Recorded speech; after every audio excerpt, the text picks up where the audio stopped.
Hello, hello guys. Grabe, napakahabang eggplant naman ito. Grabe ang haba guys. Ayan, magluluto po tayo.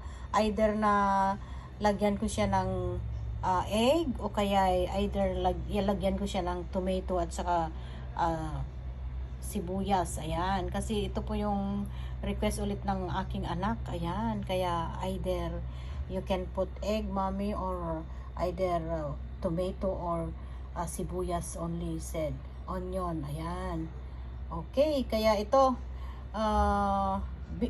ano to, ginawa ko lang nag-boil ko ng water. Ayan, kasi nga mas maganda sana kung dun sa charcoal, kaya lang ayan, tinatamad tayong mag-prepare sa outside. Kaya ito na lang, binoil ko siya ng tubig. Pero ang haba naman itong